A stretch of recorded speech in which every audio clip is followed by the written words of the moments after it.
Abundant thinking. The law of abundance. The law of abundance is one of the universal laws. These are also referred to as spiritual laws or laws of nature.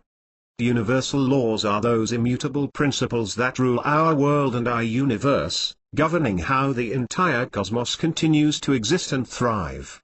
Whilst the very notion that these laws exist may prove too esoteric for some people, there is a sound basis in science for several of them.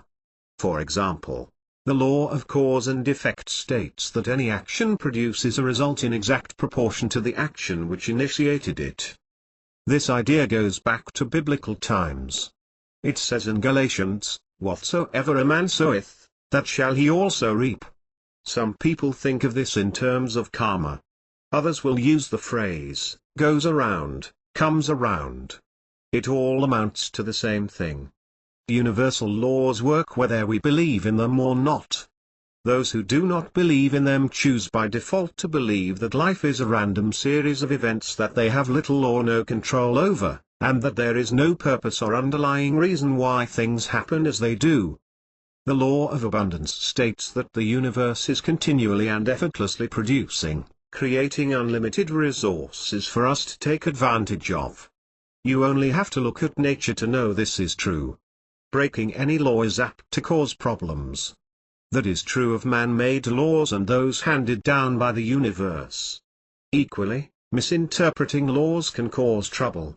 You may fully believe that there is abundance out there, as evidenced by those individuals who appear to have it all, but you may be seeking similar abundance in the wrong ways. If your motivation for achieving more is to focus on what you do not have, you are not thinking in tune with the law of abundance. Abundant thinking is not about working more hours to accumulate more belongings, or becoming miserly with your money because you want your bank accounts to appear more abundant. These attitudes work in direct opposition to the law of abundance. These are reactions based on fear and panic, and universal laws always work in peace and balance.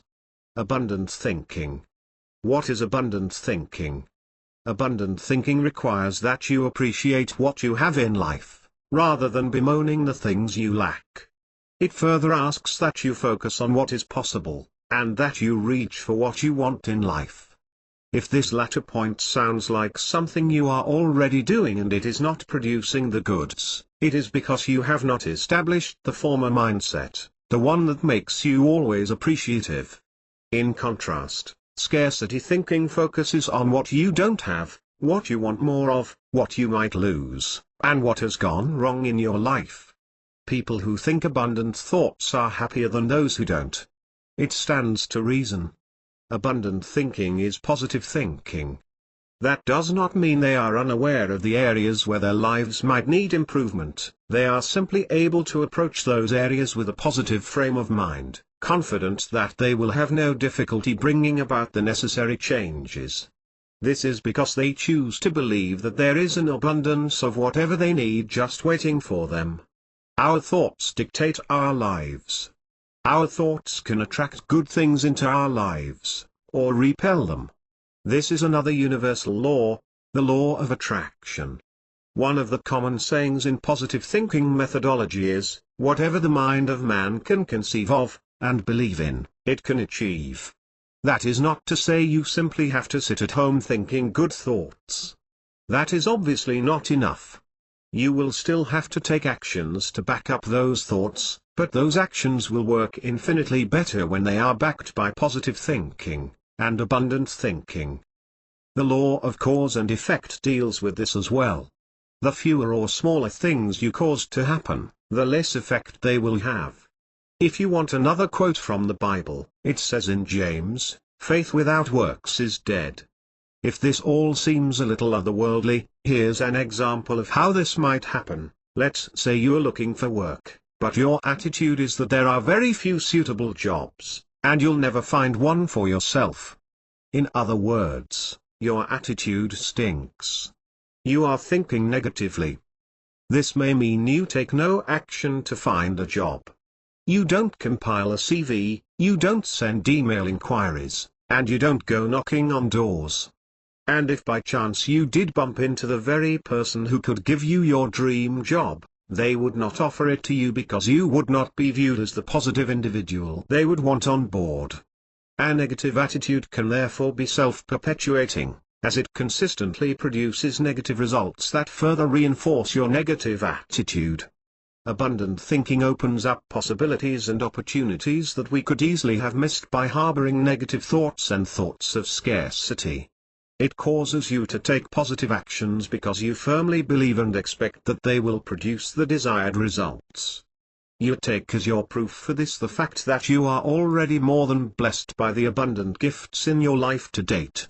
Abundant thinking is about focusing on what you have right now, and using that to build a brighter future.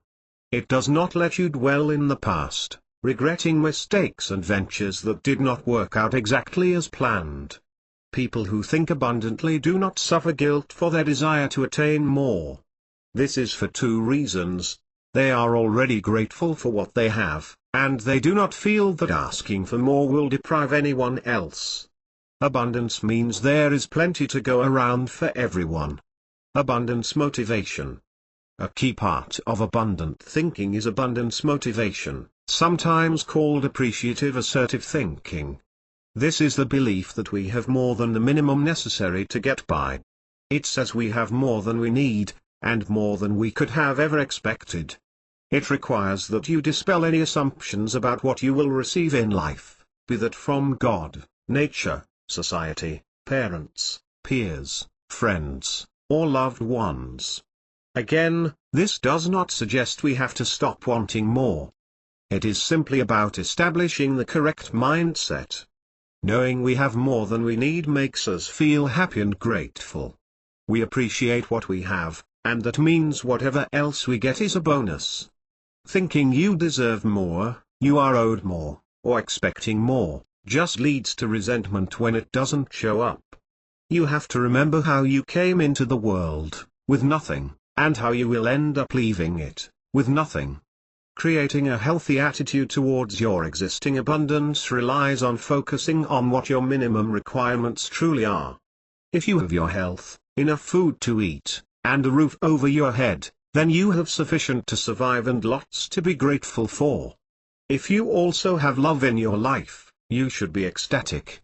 Having any or all of these things, even at their minimum levels, still puts you far ahead of many millions of people in less developed countries who struggle every day for the basic necessities of life. Ironically, many of these people will lead happier lives than those of us who have plenty. It is all about expectations. The world does not owe you a living. It doesn't owe you anything. But neither will it deny you anything if you honestly believe its abundance is just waiting for you. The key is to be realistic, and not be influenced by our modern consumerist society. Commercials will try to convince you that you need certain items to be happy. You must have the latest designer accessories, the best gadgets, a bigger house, a luxury car. You believe these messages at your peril. You do not need these things, but it is certainly okay to want them. This is because need is defined by a feeling of lacking something. Straight away, that means you are focusing on what you do not have. Think about the way different children around the world respond to receiving gifts. The key is not how much they actually receive, but how much they expect to receive. The toys you may throw in the trash would make some other child whoop with delight. Abundant thinking may appear to be a strange and contradictory concept. It says you should be grateful for what you have, but it is okay to want more. It says you should be aware of your minimum requirements, but place no maximum limit on what you can achieve because the world can always keep on giving you more. It is okay to feel confused about this. Abundant thinking asks that you give up the bad habits of a lifetime, and those can be heavy shackles to throw off. You are not even being asked to do anything difficult instead, and this can be part of the problem. Anyone who has spent years struggling may find it crazy to be told they can more quickly achieve their goals by doing nothing more than altering the way they think. At the very least, abundant thinking can help set your priorities straight. You may not want much more in life that you already have, But you also may not be genuinely enthralled by all that you do have. Abundant thinking asks that you take stock and realize how fortunate you really are. It can also help develop a healthier and more realistic attitude to those times in life when plans do not work out, and upsets occur. With abundant thinking, we are forced to ask the question, who said I deserved any better? What we have to remember is that abundant thinking does not guarantee anything. If we start believing that abundant thinking will definitely bring us wealth and riches, or anything else that we strive for, we have arrived back at expectations again. All you have to do is accept the good things in your life, be grateful for them, and know that if you do want more, there is an abundance out there waiting to be tapped, and it is your positive attitude that will far more readily allow you to tap it. Abundant thinking in practice. Abundant thinking can be used to good effect in every part of your life. It allows you to be grateful for the good health that you enjoy, and to know that if your health is suffering, it could always be worse. We can also take the opportunity to be grateful for the good health we have enjoyed in the past, and for the good health that still exists in those people we care about. It is all about perspective, seeing the positives rather than the negatives. So how can this be applied to an unsatisfactory financial situation? What about if you sign a deal with someone and that person then reneges and leaves you out of pocket? The normal way to behave is from a perspective of loss. This is perfectly understandable because loss is involved. However, this does not take into account the imperfect world we live in. We all know that people can take advantage and that there are some who are out to rip you off. Having an abundant thinking habit ensures that you handle this situation with the minimum detriment to yourself. It means your intent is always to maintain an abundance of happiness in your life, which will serve to counter any negative feelings, none of which are helpful. The actions you will need to take to rectify the situation can be taken whatever your mood. Your negative feelings, harbored towards the other person, do not affect the other person. The only person they screw up is you, taking away from your feelings of abundance. Abundant thinking creates a mindset that allows a better perspective on the situation. You will ask yourself, has this person stolen my happiness, or am I doing that to myself through my reaction? And if the worst case happens and you are seriously affected by what has happened, your belief in the abundance available to you will be your reassurance that the loss will be replenished soon, and then some. This provides a speedier recovery from its ill effects. Abundant thinking allows the person to quickly accept life's difficulties and move beyond them to better times. In a business environment, abundant thinking focuses on the organization's strengths and what is possible, not on what may have gone wrong. This is crucial in hard times, like those we are experiencing at the moment. Many businesses have experienced huge losses and difficulties, and the temptation is thus to concentrate on what was and what might have been. This type of thinking is based on fear of scarcity. Leaders who take this attitude in business can instill negativity in their workforce and therefore exacerbate the problems that already exist. How to be an abundant thinker? The first step is to take a good honest look at your current and past attitudes, and assess whether your thinking has been based on abundance. If not, then you have to gauge how far away from abundant thinking you are. You should ask certain questions. Do you routinely bother evaluating how your life is faring? If so, do you accomplish what you set out to do? If you have mixed results, do you know what is working and what isn't? Which areas need to be improved? Where does your attitude need adjusting to create a better life for yourself? Once you know these things, the real question is whether you are prepared to do anything about it. This will make the difference between abundant thinking and scarcity thinking. One thing to be aware of is how you talk to yourself. This can reveal a lot about how healthy your thinking really is. How many times do you use could have, would have, and should have? Although you may think that these are useful correctional phrases that mean you have understood your mistakes, they are nothing to do with abundant thinking. They are dealing with the past, and giving power to the things you feel you failed at. They are self-critical and full of regret. They remind you of the lack in your life, the chances you should have, would have, or could have taken. They are linked to feelings of expectation, and this is the enemy of abundant thinking. All these should be replaced with a simple I want. That brings our desire into the present moment, and that is the only way our brains register that an action needs to be performed now. People who think in these negative ways make themselves victims, and this is self-perpetuating, especially when other people or outside circumstances are blamed for the hurt.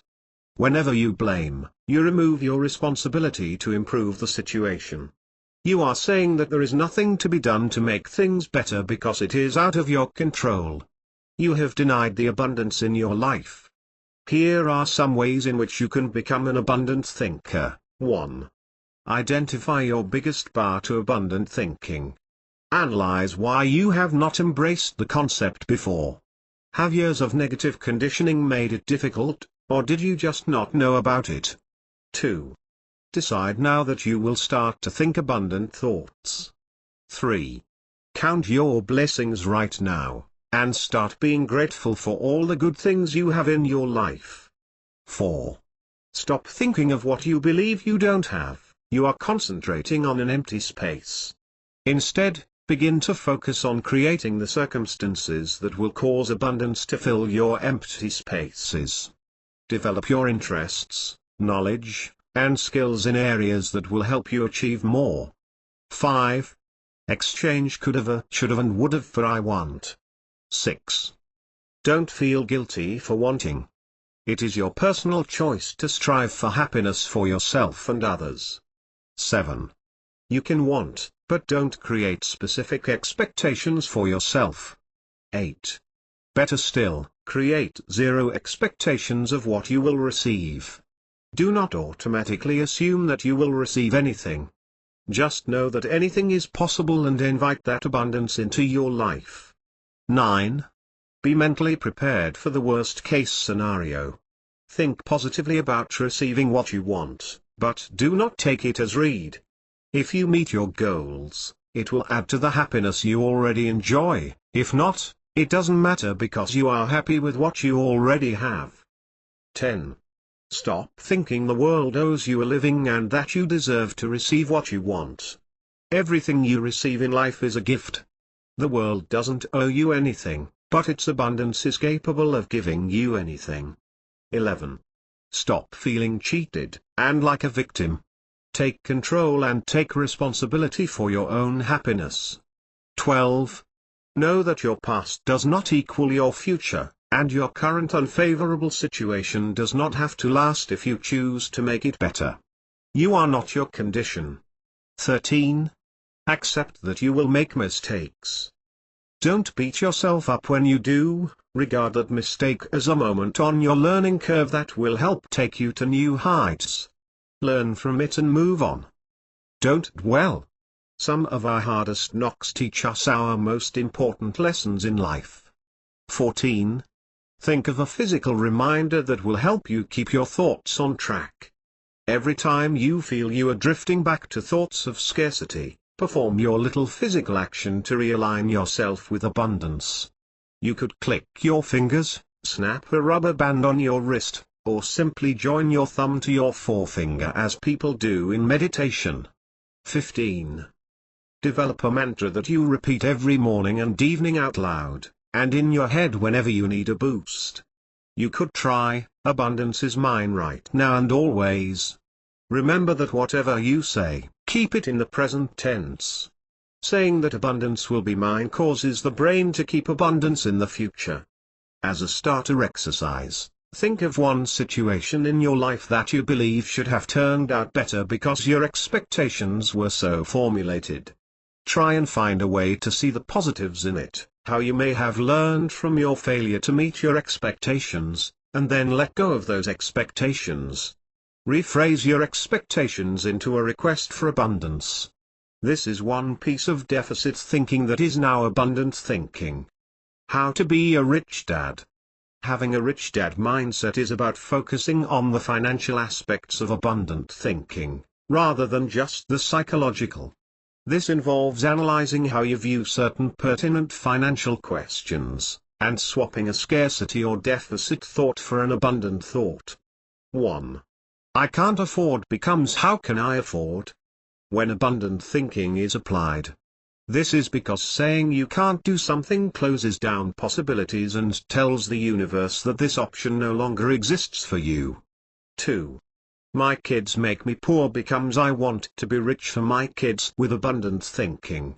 This is not focusing on the expense of having children, but on the duty to create a more secure life for them. 3.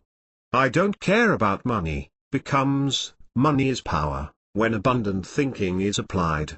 The idea that money is somehow dirty is exchanged for the acceptance that money allows a person to have more choices in life. 4. Don't take financial risks becomes take calculated risks with abundant thinking. This is about trying to put your money to work whilst mitigating the risks involved. 5. Pay myself last becomes pay myself first, with abundant thinking. This ensures that there is finance available for investments so further returns can be possible. 6. The state will provide for me becomes I take responsibility for myself when abundant thinking is applied. This counters entitlement thinking by teaching financial self-reliance. 7. Academic literacy is important becomes academic literacy and financial literacy are important with abundant thinking. This provides a firm grounding for the real world. 8. I work for my money becomes my money works for me, with abundant thinking. This is about removing yourself from the rat race and accepting that you are responsible for your own destiny. 9.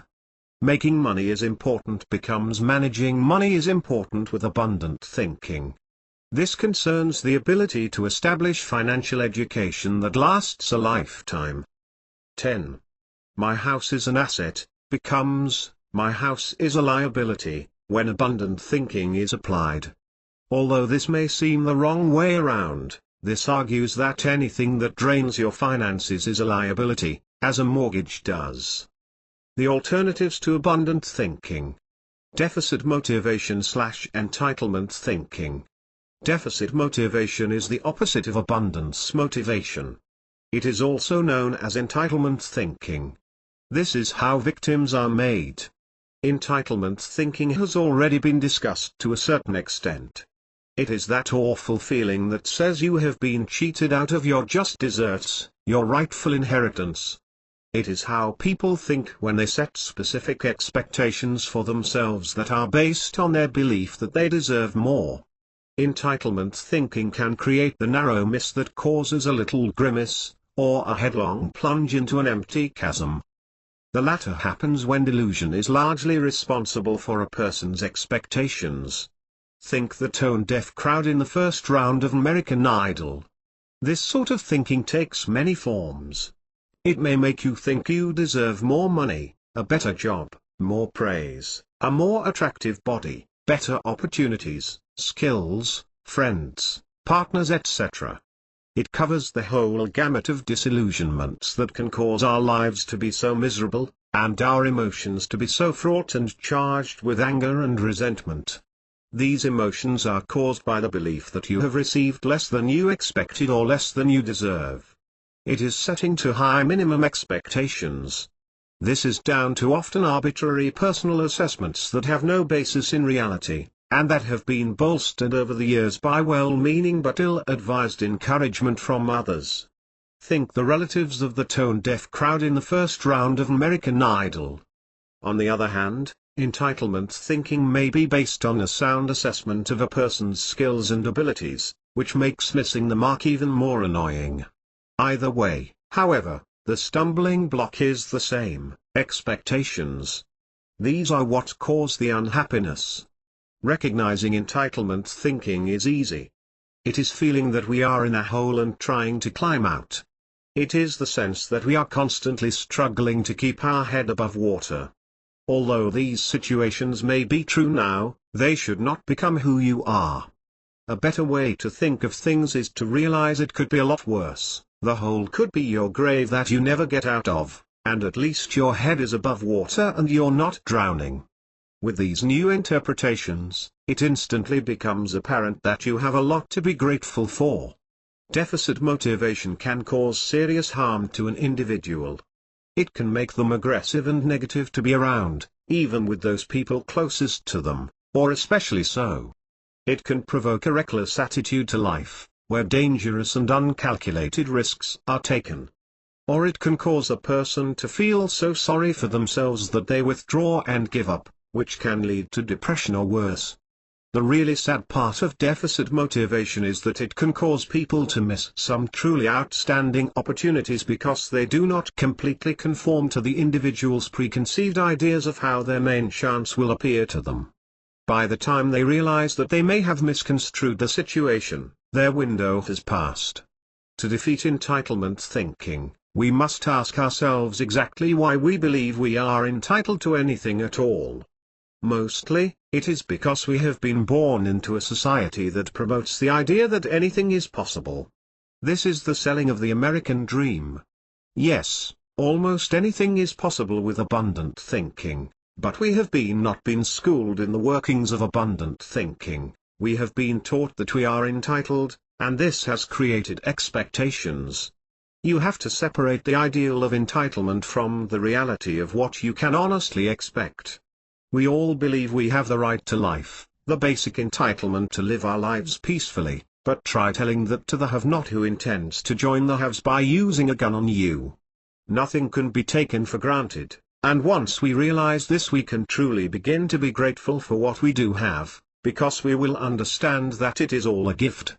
Over the centuries, and recent years especially, our notion of what we are entitled to has changed beyond all recognition.